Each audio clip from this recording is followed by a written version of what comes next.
Michigan this morning. Justin Amash, the state representative who is running for Congress. And as I mentioned earlier, I'm looking out the window right now, Representative Amash at the Gerald Ford Presidential Museum, and thinking about the fact that if you're elected to Congress, you're in the sort of a line of succession that follows Gerald Ford. That's pretty good company, isn't it? Well, I'd be very honored to be in that line with Gerald Ford and Congressman Ehlers. You have been the most frequently named freshman legislator when the question is asked, who's the most effective member of the Michigan House? How did you do that? It's my approach. When I got there, I made sure that I spent some time meeting with the Democratic leadership. When I work on things, I try to be as persuasive, stick to the facts, avoid rhetoric.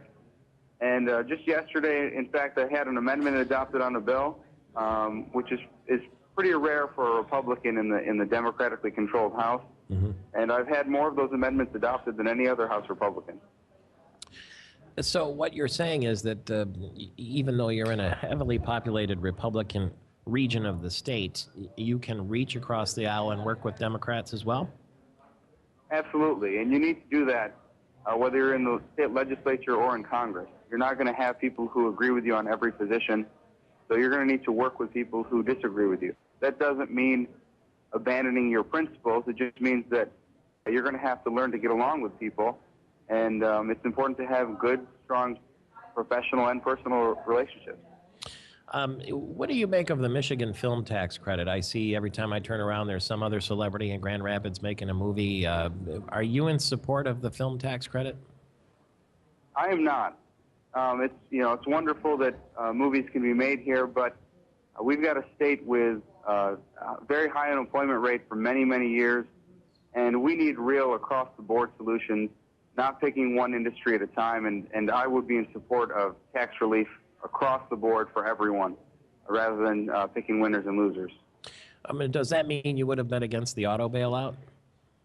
Yeah, I would have been against that as well. I believe strongly that the government should not try to select particular industries, not bail people out, but create a level playing field and allow market competition to operate. I take it then you would also support, if they're going to extend the Bush tax cuts, that be for everybody, not just middle class or people who aren't considered rich by the standard of $200,000 a year or $250,000 for a couple. You would want that tax break extended for everyone, not just the middle class? I think it's important to extend it for everyone.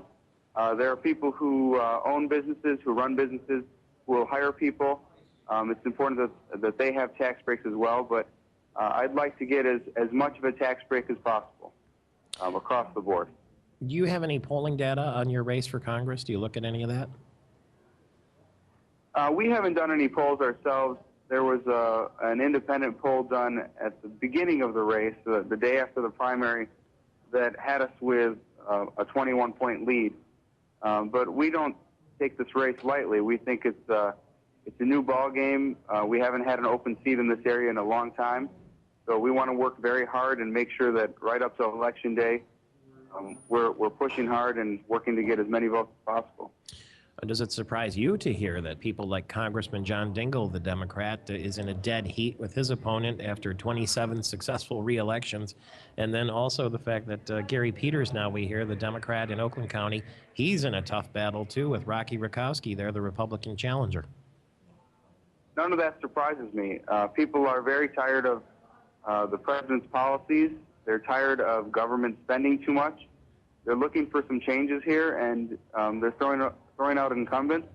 And the Democrats control a lot of Congress, and so there are going to be a lot of Democrats who lose seats this year. What do you make of Rick Snyder? Have you met him or talked with him or looked at his campaign at all? I have met him. I've spent some time with him. He selected one of my close friends and colleagues, Brian Calley, as his lieutenant governor, and I was very happy about that. I think Rick is a smart guy. He's going to do things differently. He brings a real new focus to the state, and I'm very hopeful.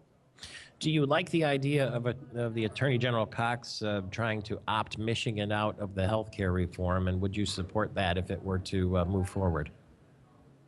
Yeah, the health care bill, the federal health care bill is unconstitutional. And so I'm in favor of every effort to get Michigan and get every state, frankly, out of this system, because you can't have the federal government forcing people to buy any product, whether that's health insurance or a TV or a car. And so I think it's something that needs to proceed. And eventually, I believe the Supreme Court is going to overturn this. Do you think that abortion is acceptable in any circumstances? No, I believe only to save the life of the mother. And I've been endorsed by Right to Life of Michigan. I'm the only candidate in the district who's been endorsed by Right to Life, and I'm proud of my pro-life position. No abortion in rape or incest, then? No. Okay. There are many other options. I understand the difficulties in those cases, but we need to consider adoption and other options. Okay, we'll talk again as we get closer to the general election. We're only 47 days away now. That's State Representative Justin Amash, and he is running for Congress in West Michigan.